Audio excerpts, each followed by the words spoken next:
Alors on arrive sur cette fiche d'exercice qui va permettre de voir un petit peu toutes les techniques utilisées pour les fonctions. On commence par le calcul d'image. Donc exemple à suivre, si on donne une fonction f définie par la relation qui est donnée ici, donc f de x égale 4x moins 7, si on demande de calculer f de 8, on remplace x par 8 dans l'expression, et si je remplace x par 8, ça fait f entre parenthèses 8, qui se dit f de 8, égale 4 fois 8 moins 7, ce qui fait 25.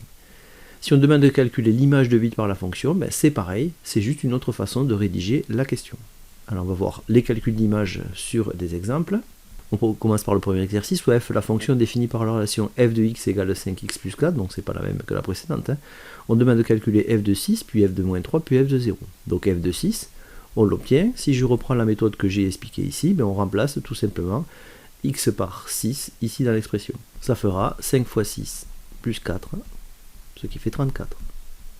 Pour avoir f de moins 3, c'est la même chose. f de moins 3, je remplace x par moins 3. Alors il faut faire attention, 5 fois moins 3, je ne peux pas laisser deux signes opératoires l'un à côté de l'autre, donc je vais protéger par des parenthèses.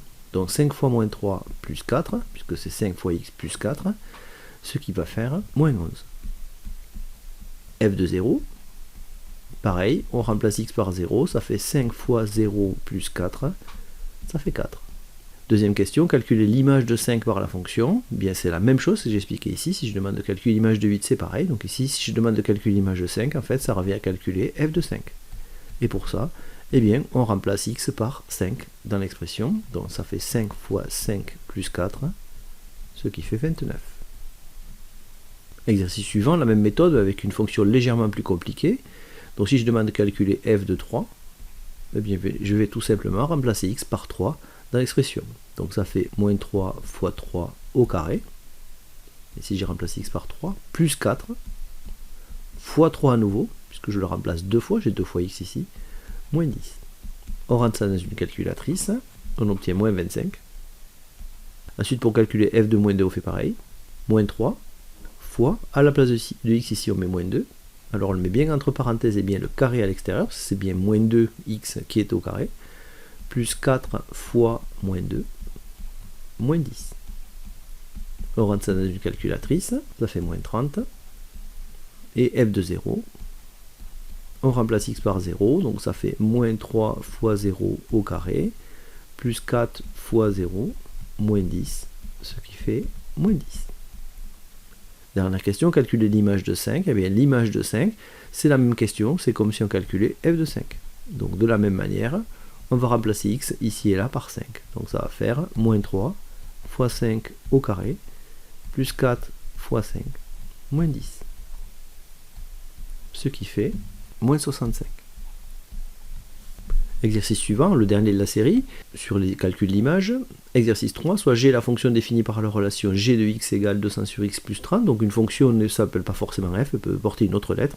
Donc ici on demande de calculer g de 10. Donc c'est la même chose, on va remplacer x par 10, puisqu'on voit qu'ici on a mis 10 à la place de x. Donc ça va faire 200 divisé par 10 plus 30. Ce qui fait 50. Pour calculer g de 50, c'est la même chose. On va remplacer x par 50. 200 divisé par 50 plus 30. Ce qui fait 34. Et pour avoir g de 100, on va remplacer x par 100.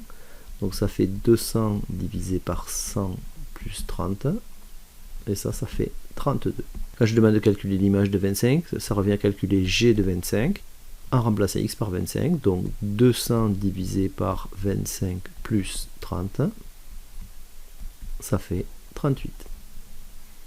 On aborde la deuxième partie, calcul d'antécédents. Donc l'antécédent, on en a déjà parlé sur les fonctions, surtout par lecture. On va voir maintenant comment on fait pour les calculer. Exemple à suivre, on donne la fonction f définie par la relation f de x égale 4x moins 7. Si on demande de calculer l'antécédent de par exemple 13 par la fonction f, cela revient à rechercher la valeur de x pour laquelle f de x égale 13. En remplaçant f de x par ce qui lui correspond, c'est-à-dire 4x moins 7, on obtient l'équation ici. Donc en fait, on a pris la fonction, l'expression de la fonction, et on a mis égal le nombre dont on cherche l'antécédent, égale 13. On obtient une équation, on a appris au premier chapitre de l'année comment résoudre ça. Eh bien, tout simplement, on utilise la méthode de vue. Moins 7 de l'autre côté va devenir plus 7, qui va faire 20. Entre 4 et x, il y a fois. Le contraire de fois, c'est divisé. 20 divisé par 4, ça fait 5. Donc on dira que l'antécédent de 13 par la fonction f est 5. Autrement dit, l'image de 5, c'est 13. Exercice 1, soit f la fonction définie par cette relation, calculer l'antécédent de 12. Comme je l'ai expliqué, en fait, ça revient à poser ça, 6x moins 3, égale 12. Et ça, c'est une équation qu'on va résoudre comme on l'a fait dans le chapitre précédent. Moins 3 va passer de l'autre côté. Le contraire de la soustraction, c'est l'addition. Donc 6x va rester tout seul. De l'autre côté, 12 plus 3. Donc ça fait 6x égale 15. Entre 6 et x, on a fois. Le contraire de fois, c'est divisé. Donc x égale 15 divisé par 6. Et ça fait 2,5. L'antécédent de 12 par cette fonction, c'est 2,5. L'image de 2,5, c'est 12. Deuxième exemple, soit f la fonction définie par la relation f de x égale moins 3x plus 4. Calculer l'antécédent de moins 26 par cette fonction. Donc ça revient à poser, comme je l'ai fait dans l'exemple que je vous ai laissé ici, ça c'est l'exemple, ça revient à poser moins 3x plus 4 égale moins 26. Et on n'a plus qu'à résoudre ça. Donc, plus 4 de l'autre côté, le contraire d'addition, c'est la soustraction. On va se retrouver avec moins 3x égale moins 26 moins 4. Ça fait moins 3x égale moins 30. Moins 26 moins 4, ça fait moins 30. Ici, entre moins 3 et x, on a fois. Le contraire de fois, c'est divisé. Donc, on a x égale moins 30 divisé par moins 3, qui fait x égale 10. L'antécédent de moins 26 par cette fonction, c'est 10. Troisième partie, tracer la courbe représentative d'une fonction, sans doute la partie la plus facile de cette série. Je vous ai mis un exemple, on désire tracer la courbe représentative de la fonction f définie par la relation qui est ici. Dans le repère qui est donné, je le donnerai après. Méthode à utiliser. Dans le tableau de valeurs, on calcule les images de toutes les valeurs de x données. Donc ici, on va calculer les images. Ensuite, dans le repère, on placera les points correspondants. À chaque colonne correspondra un point. Et on reliera les points à main levée. On ne peut utiliser la règle pour les relier les points que si tous les points sont alignés. Sinon, ce sera à main levée, c'est-à-dire comme ça. Par exemple, dans le tableau, pour trouver 200 ici, j'ai calculé l'image de moins 10. Donc j'ai pris l'expression et j'ai remplacé x par moins 10. En faisant bien attention aux parenthèses, j'ai obtenu 200. Donc par exemple, pour trouver moins 8, je vais calculer, je vais faire f de moins 8 égale, et je vais remplacer x par moins 8. Ça va faire 3 fois moins 8 au carré, moins 100. Et ça fait 92. Et je n'ai plus qu'à faire ça avec chacun des nombres qui sont ici. Voilà, pour tracer la courbe représentative, mais je vous ai mis le premier point, donc moins 10, 200. Donc moins 10, 200, on a un premier point, et on place tous les points du tableau. Donc moins 8, 92. Alors c'est gradué de 10 à 10 ici.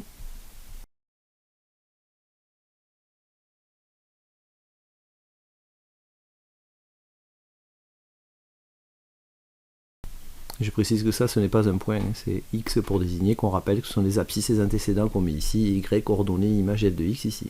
Donc après on relie les points à main levée, puisqu'ils ne sont pas alignés, et on a donc tracé la courbe représentative de cette fonction. Quatrième partie consacrée aux lectures d'images, je vous ai donné la courbe représentative d'une fonction, je n'ai pas donné l'expression, juste sa courbe, et je vous montre comment on lit une image. Donc exemple à suivre, on vous donne la courbe représentative de la fonction, on cherche l'image de 8 par cette fonction. Donc méthode à utiliser, on repère sur 8 sur l'axe des abscisses, donc ici, on trace mentalement une ligne verticale à cet endroit, et on cherche la courbe. La courbe est ici. L'ordonnée du point qu'on a trouvé, c'est l'image cherchée. Donc on se rappellera que les antécédents sont ici et que les images sont là. Donc l'image de 8, c'est 7 par cette fonction. Alors, il y avait une petite erreur sur le support, donc c'était l'image de 8 qui était égale à 7. Donc je demandais quelle était l'image de moins 8, donc pour chercher l'image de moins 8, je pars ici de moins 8, je vais chercher ma courbe qui est ici. La hauteur correspondante c'est moins 7, donc l'image de moins 8 c'est moins 7. Quelle est l'image de moins 6? Pareil, je vais chercher moins 6 ici. Je vais chercher ma courbe qui est ici. L'ordonnée correspondante c'est 3, donc l'image de moins 6 c'est 3. Ensuite je demandais quelle est l'image de moins 4. Je vais chercher moins 4 ici sur l'axe des abscisses. Je vais chercher ma courbe, elle est ici. L'ordonnée correspondante c'est 5, donc l'image de moins 4 c'est 5. Dernière question, compléter f de 0. Donc je rappelle que f de 0 revient à chercher l'image de 0. Je pars de 0, je vais chercher la courbe, elle est ici, et l'ordonnée correspondante c'est moins 4.